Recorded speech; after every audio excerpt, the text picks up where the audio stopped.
Oh, hey. Hey. Bad hair day. Oh, yeah. You? Yeah, me too, but I was thinking it's probably alright, actually, because if we both wear hats, then maybe we could do like a bit about it.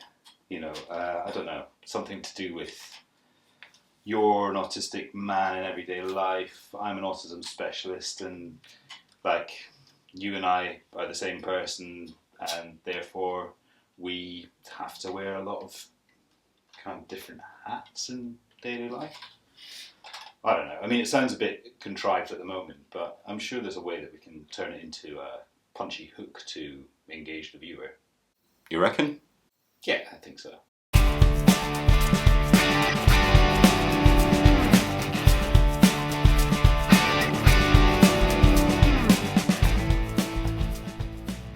Well, April's rolled around once again, which can mean only one thing. It's Autism Acceptance Month. But this year I've been thinking, what does autism acceptance actually mean? Does it already exist in our schools in Lewisham? If so, what does it look like? And if not, what can we do about it? And what are the risks to young people if we get our approach to autism acceptance wrong? I'm Pete Black, I'm an Autism Specialist Advisor at Drumbeat Outreach, and I'm also Pete Black, just a regular autistic man in the throes of middle age. And we're on a mission to find out what autism acceptance looks like in schools in 2026. Ooh, bit cheesy. Ugh, disgusting. Hey Pete, yeah? As an autism specialist and a regular autistic guy, you could say we wear a lot of different hats in daily life. There it is.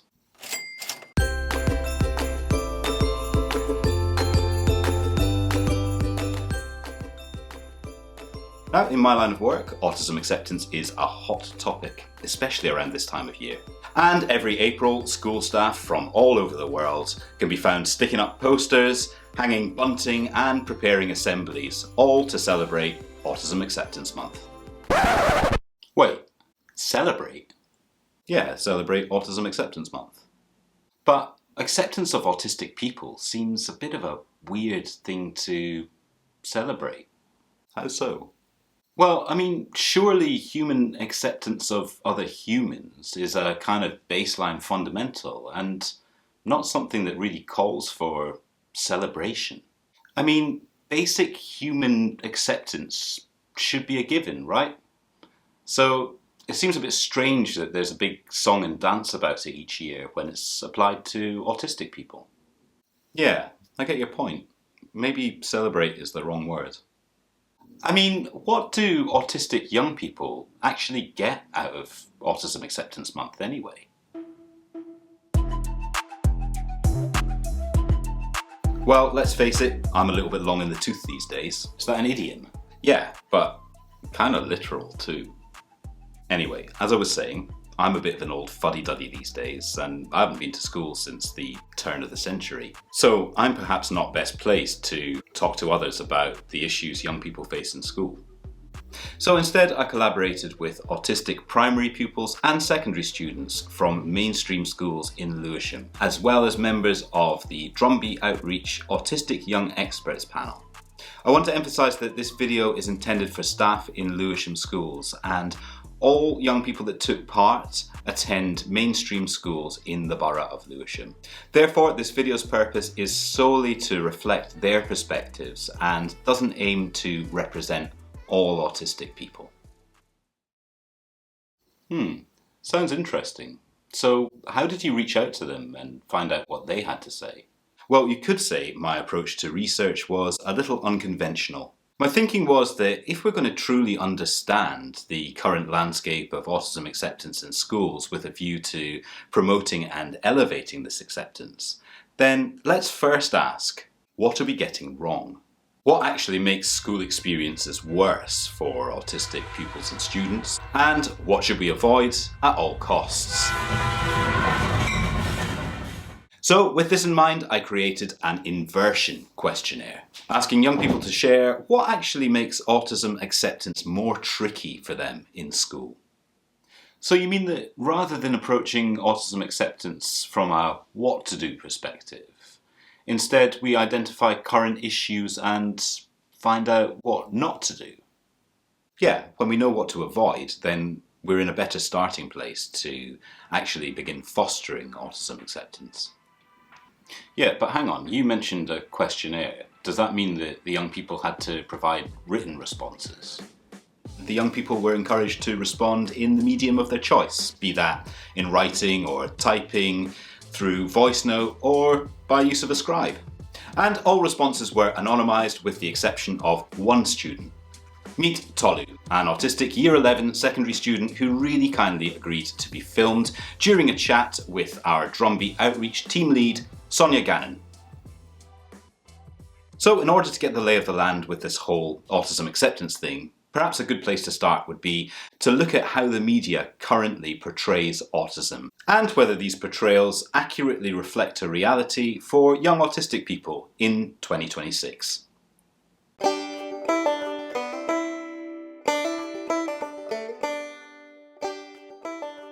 Firstly, when I first discovered that, there was one point I thought, oh, I'm autistic, maybe I have some kind of superpower. And I googled that, what autism people like, how it impacts autistic people, how it affects them.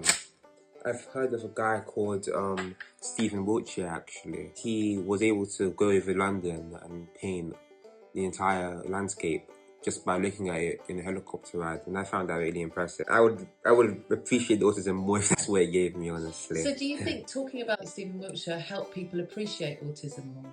If you think Stephen Wiltshire is quite an extraordinary case of it, where the autism has maybe hindered him slightly in social aspects, but has helped him in other ways, such as him being able to draw that entire landscape. But for a lot of autistic people, it just hinders the social aspect, and it might not give any upsides such as Stephen Wiltshire. So I think Stephen Wiltshire is quite an extraordinary case of autism, right? Oh, that's interesting.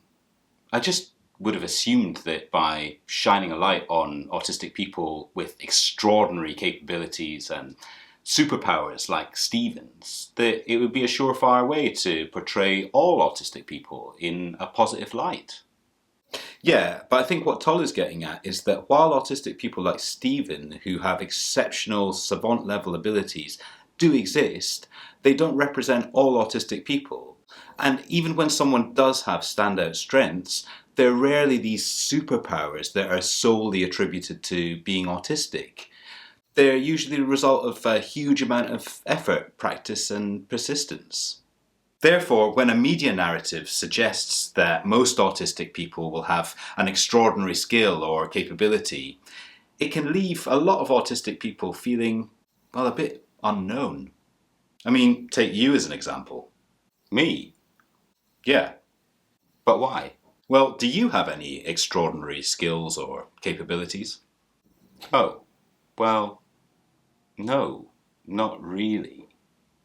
I mean, there are a few things that I've practiced hard to become quite good at, and I'm passable at a lot of things. But I also find a lot of things really difficult that others seem to find pretty easy, and to be honest with you, quite a lot of life is more of a struggle than I'd like to admit. Exactly. So are we best just to kind of disregard people like Stephen when we're thinking about autism and autistic people? Oh, no. Not in the slightest. Stephen Wiltshire is fully autistic and absolutely a valued and celebrated member of the autistic community. It's just important to remember that while some autistic people do possess incredible skills and talents, these are not commonly experienced by all or even most autistic people. Okay, but so far we've only heard from Tolu. I mean, did other young people express similar issues? It was actually a bit of a recurring theme. Tolu wasn't alone in feeling like the autistic superpowers thing didn't really resonate with them. Another student put it pretty plainly. Autism is a superpower. It's not. While another said, let's be honest about the hard stuff. Okay, so while autistic people with extraordinary skills and gifts do exist, is it fair to say that most autistic people need lots of help with things and often stand out because of their differences? Well, not so fast. It wasn't just the autistic superpowers thing that our young people took issue with. They also spoke about their frustrations with assumptions as to their behaviours and limitations, as well as to stereotypes that they felt just didn't apply to them. So let's go back to Tolu to see what he's got to say on the subject of autistic stereotypes. Stereotypes could make you uncomfortable for me, I would say. Autistic people are stupid in some kind of sense sometimes, that's what people think. Autistic people behave really weirdly, like stimming, and it's not nice to have that expected of you. No, I don't have behaviours like that personally, but the fact that it's expected of me annoys me a little bit.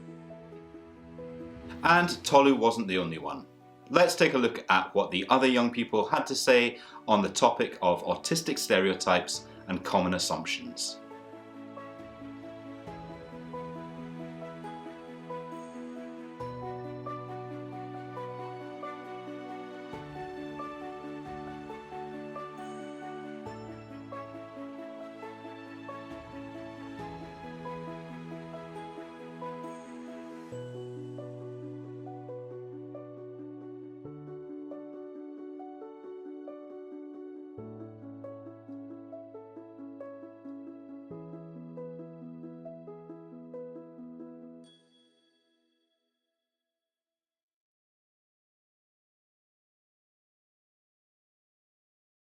So from what the young people have said so far, it seems like the common assumptions and media portrayals of autism tend to only focus on the extremes of the condition. But a lot of autistic people themselves find these narratives quite hard to relate to.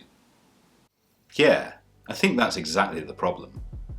I mean, autism is broad and vast, and it varies wildly from individual to individual.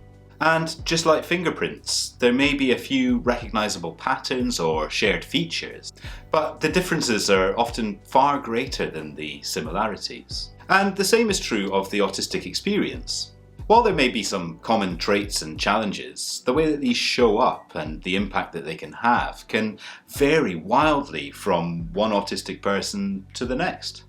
So when we try and fit autistic people into these neat little boxes, we can end up overlooking the individual, leaving them feeling misrepresented, misunderstood, and ultimately kind of unknown.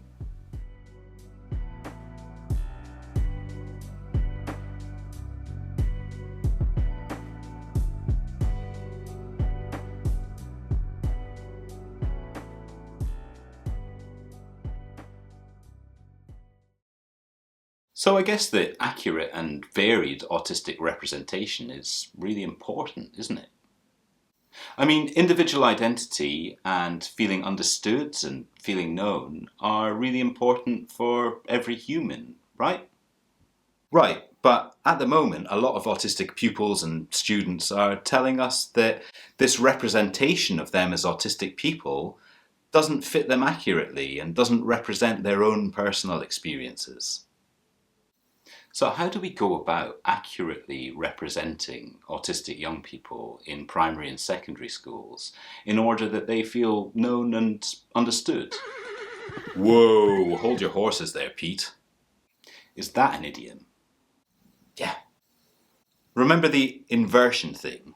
Well, before we swoop in to try and save the day, let's first find out what other things make daily existence a whole lot harder for our autistic students and pupils, especially at this time of year, so that we know what to avoid this Autism Acceptance Month.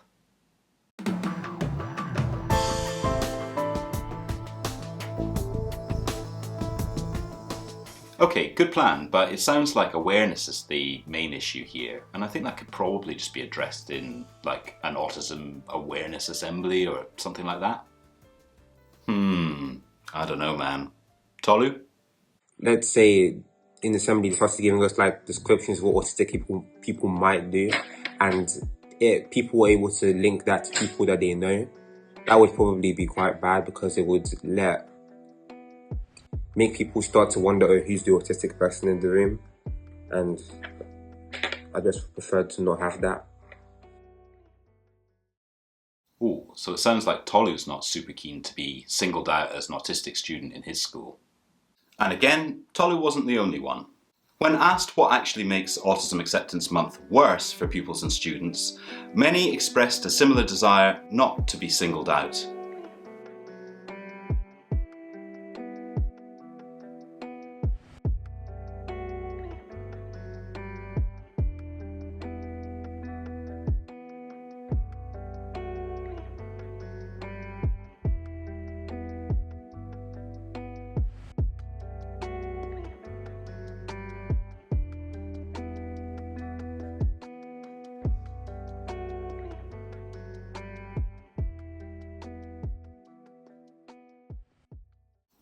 Yeah, I guess that makes sense. I mean, if you feel misrepresented, then you can't really be proud of that misrepresentation because that misrepresentation doesn't represent you.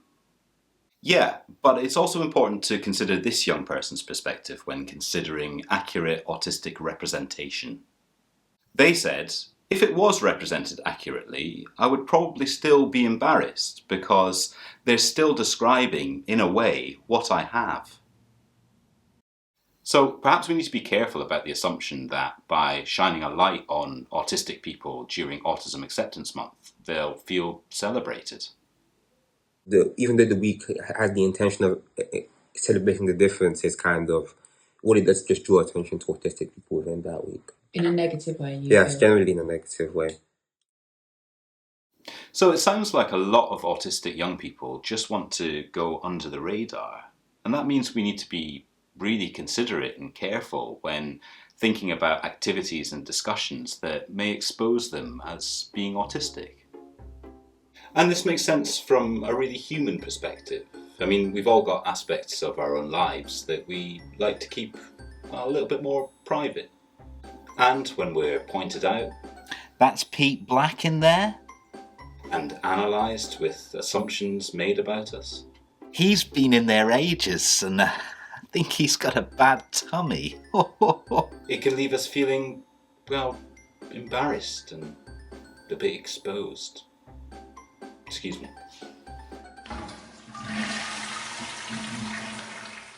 So there's the current issue of accurate autistic representation, and there's the danger of singling out autistic young people and making them feel exposed. But did the young people suggest any other areas that we should avoid this Autism Acceptance Month? Yeah, plenty. There were calls to ban the use of the puzzle piece symbol and to stop using cringe videos this Autism Acceptance Month. And some other students also spoke about how they often feel infantilized and babied because of their autism diagnosis. One student commented, "We don't need to be coddled, just understood."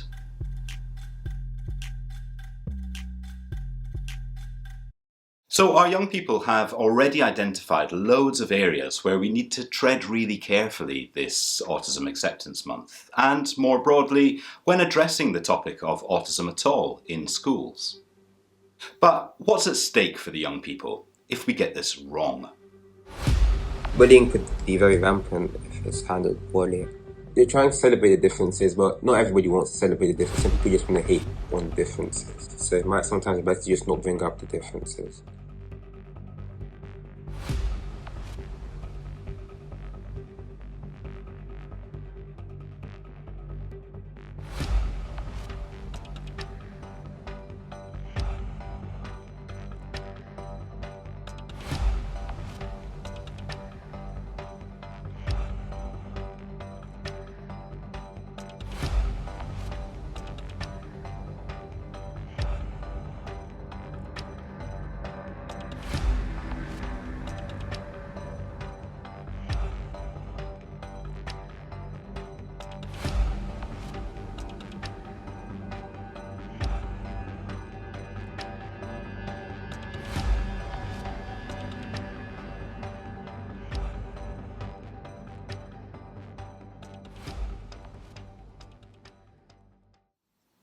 Wow. I guess that's some jeopardy, isn't it? Yeah, but sadly it seems that the fears of the young people aren't unwarranted. Now, we know that sadly bullying is an age-old problem, although lately there seem to be a couple of choice words on the school bullies' lips.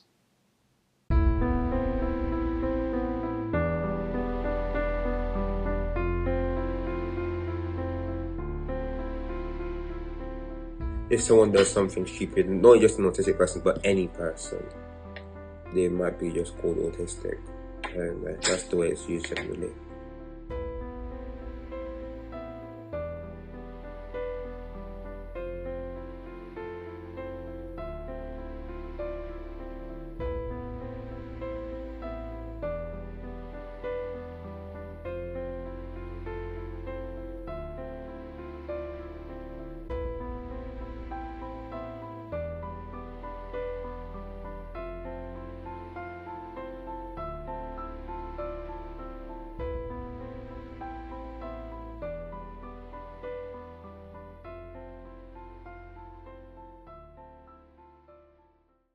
Oh man, I'm getting the impression that it's maybe best just to cancel Autism Acceptance Month altogether.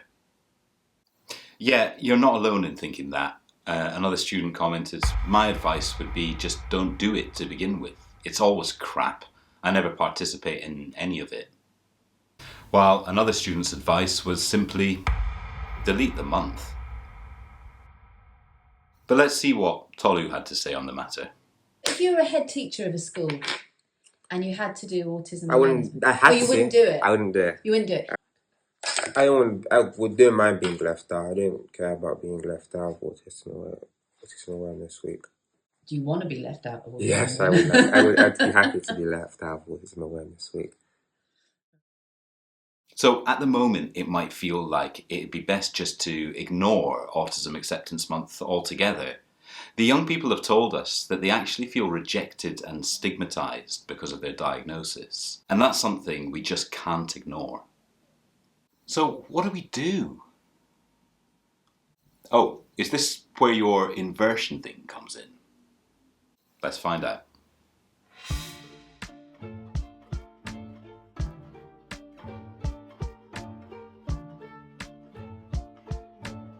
Well, you'll be glad to know that I've come up with a list of the current issues and the things that the autistic young people have told us to avoid at all costs. Well, I'm glad to see you've been putting yourself to good use. Let's take a look at that list.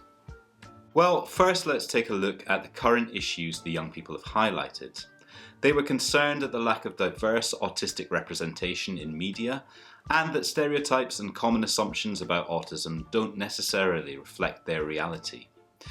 A lot of students told us that they dislike being outed or put in positions that leave them feeling exposed, and currently there's a big problem with the words autism and autistic being used to bully and belittle young people in schools.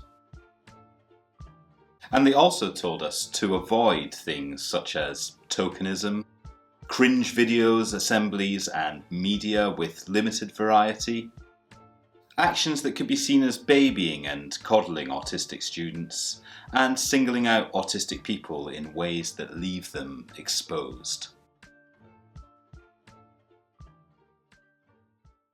So where do we start?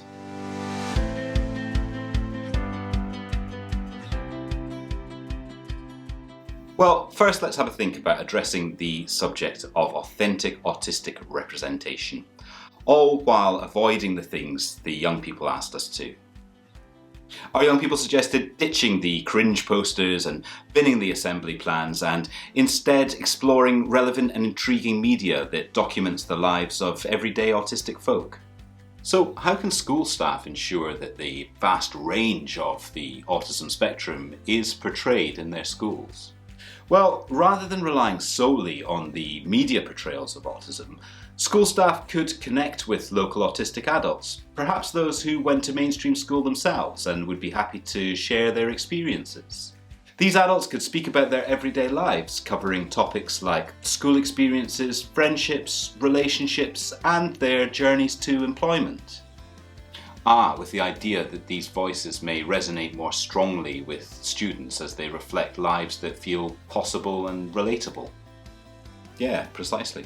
But there's a whole load of stuff out in the world and online about autism. I mean, how do we know what's authentic and genuine versus what's hype and propaganda? Oh, you mean how do we separate the wheat from the chaff? Idiom? More of a metaphor, but that one's complicated. It's not important. Well, a good rule of thumb when looking for reliable, authentic and genuinely useful information on autism is to check the source.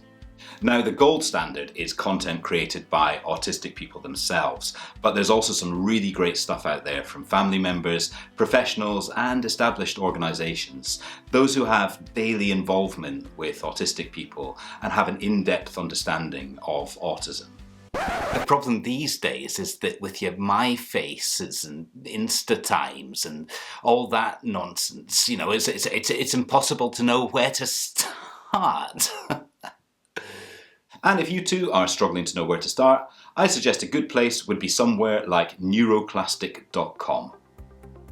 Neuroclastic is a collective of autistic authors and content creators responsive to the evolving needs and trajectory of the autistic community.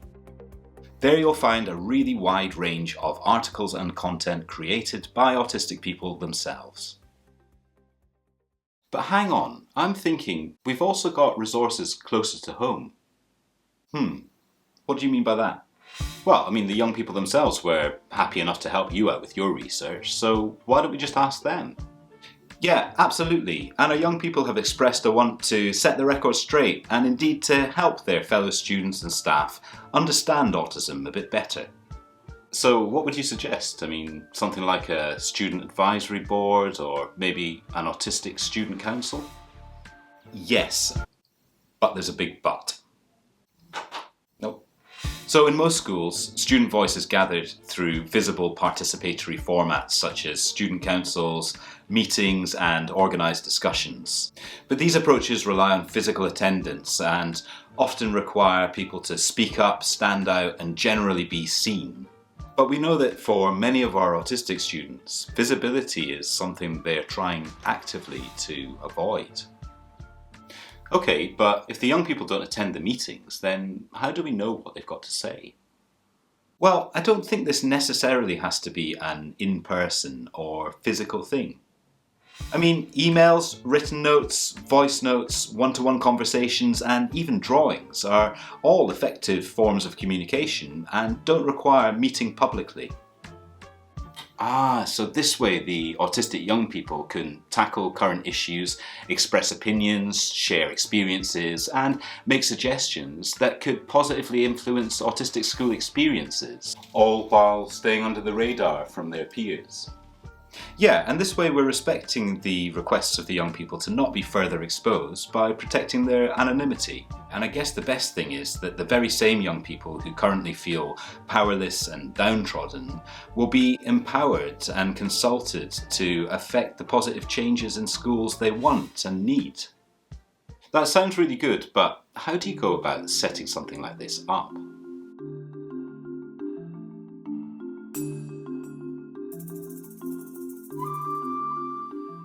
Well, I guess discretion's really important, and personally, if I was going to be invited to something like this, I'd want to be invited by someone I felt knew me and already understood me well.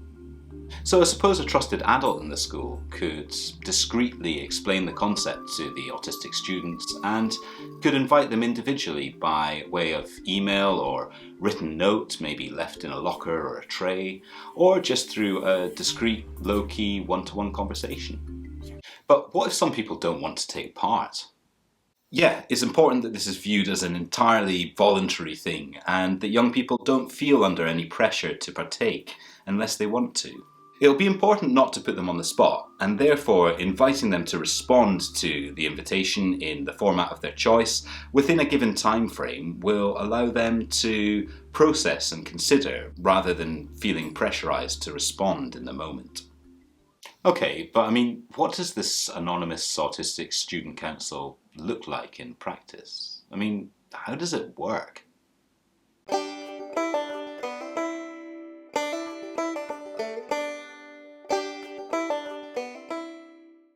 I don't think this has to be overcomplicated. I mean, I think it's really just a case of sharing a question or two periodically with the young people and encouraging them to respond in a format of their choice within the given time frame. And then from there, the responses are gathered, considered, and common and recurring themes noted. Findings can then be shared with all staff, and actions can be agreed as to how this information is used to promote and improve aspects of autism acceptance in schools. And from there, I guess it's really just a case of repeating the process. Great, so this way we can gain true, authentic autistic representation straight from the students themselves, all while honouring their requests not to be pointed out and exposed. So now we've looked at the issue of autistic representation, how do we go about tackling this problem of autistic people feeling outed and exposed?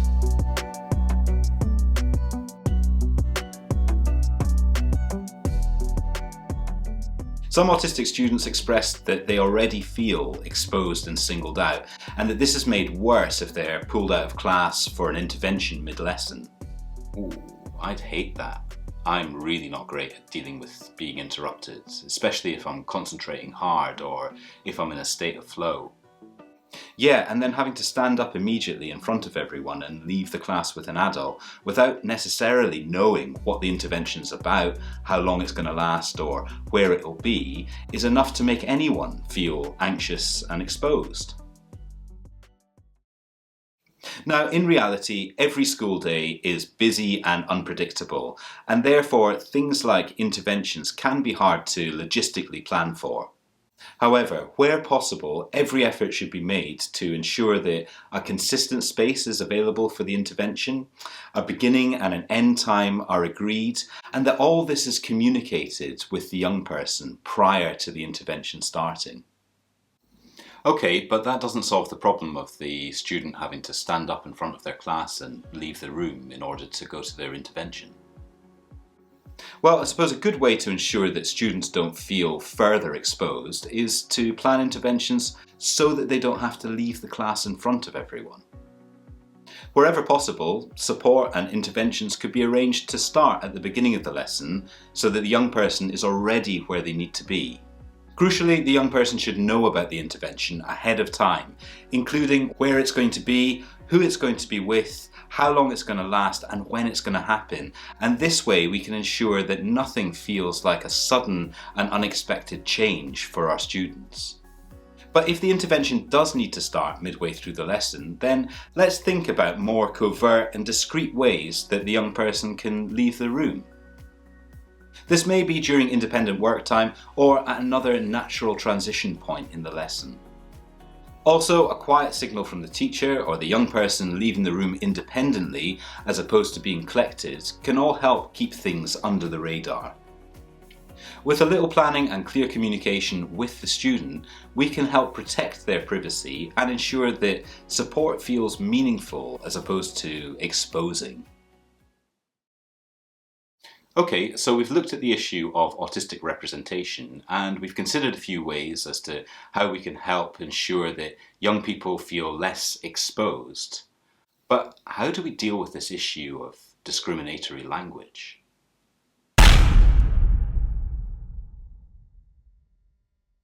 Yeah, this is a big one, and the subject of bullying and belittling feels pretty close to home. Oh. Were you bullied at school for your differences? Yeah, big time. You?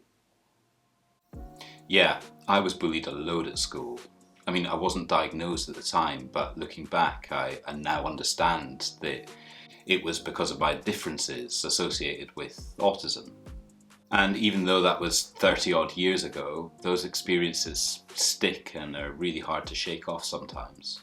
What happens in childhood can have lasting effects on things like confidence and self-esteem right the way through adulthood. And from listening to our young people, it sounds like, sadly, bullying is just as big a problem as ever. And two words the bullies are using to insult and belittle: autism and autistic. Oh man, this is deeply hurtful and offensive.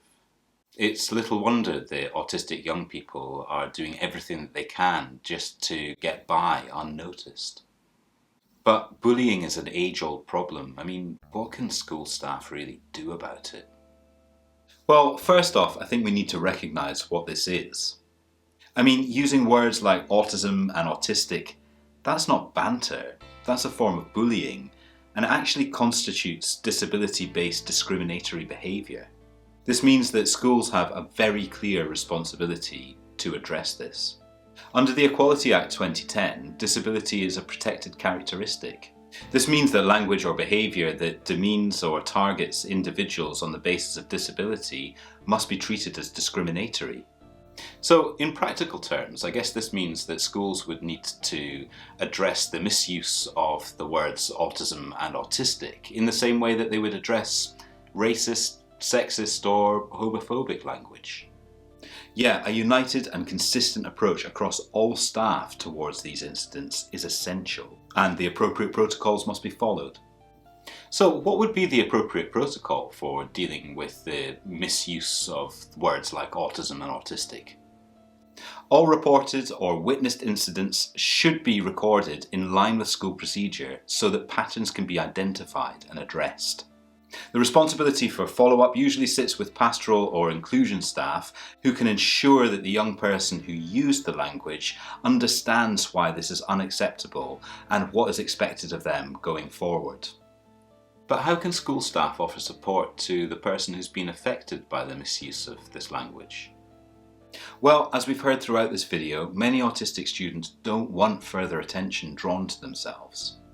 Support should therefore be private and with a focus on reassurance. It's really important that the young person is reassured that the situation is being dealt with without being required to relive the experience or become the focus of more attention. But what about reoffenders and young people who just don't get the message? Well, in persistent cases, the school may need to consider whether the behaviour meets the threshold for external involvement. Meaning what? Well, meaning that where there's a pattern of targeted behaviour, the issue may need to be escalated to the local authority or, in some cases, even the police. All schools have a safeguarding lead and often this decision is down to them. Ultimately, all forms of discriminatory language need to be taken seriously. Now, none of this is about pretending that bullying is going to disappear overnight. Schools are complex social environments and no one single strategy is going to eradicate bullying completely. But when all staff are aligned and behaviour is treated consistently, this can go a long way to shaping the school's culture over time.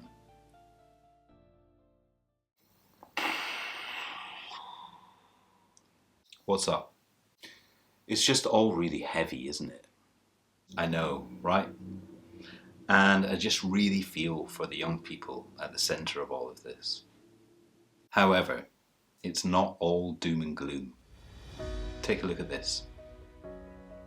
What about younger students? Do you feel a responsibility to help younger students in the school? I don't feel a responsibility, but I feel a desire. I don't feel like I have to if I don't want to, but I feel that I just feel it feels nice even within myself to help somebody that needs help.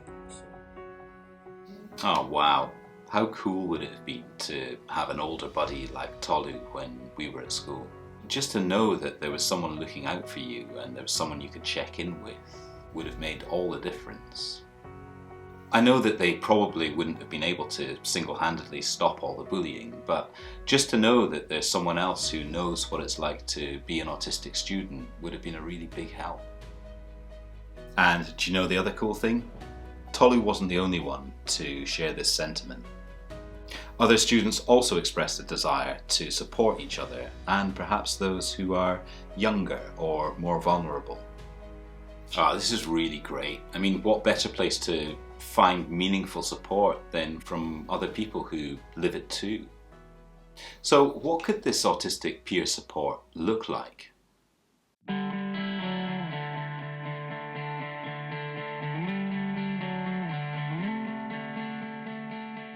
Well, I guess buddy systems already exist in some schools, and these usually involve older students being paired up with younger ones.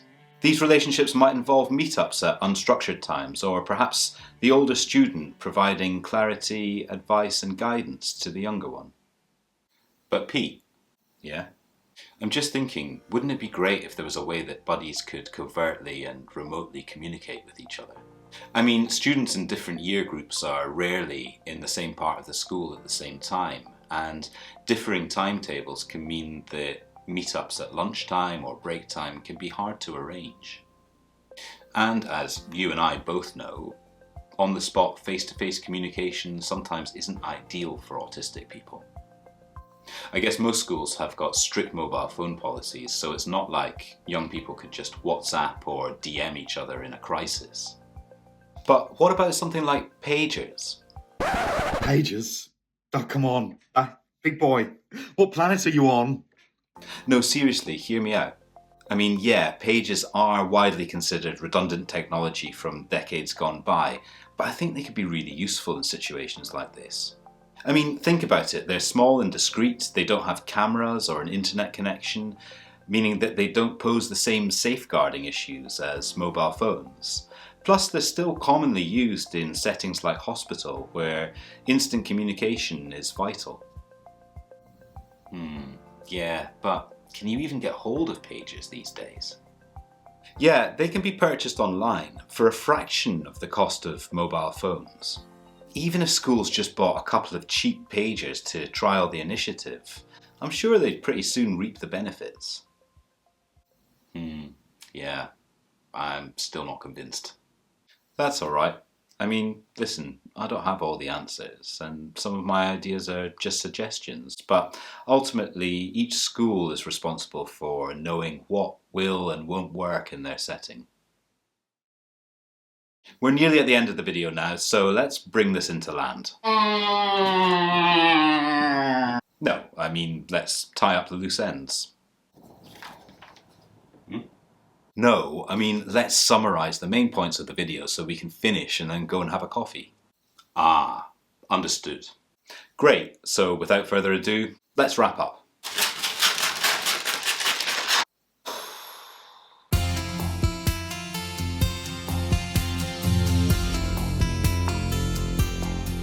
So, over the course of the video, we've discussed the current issue with autistic representation.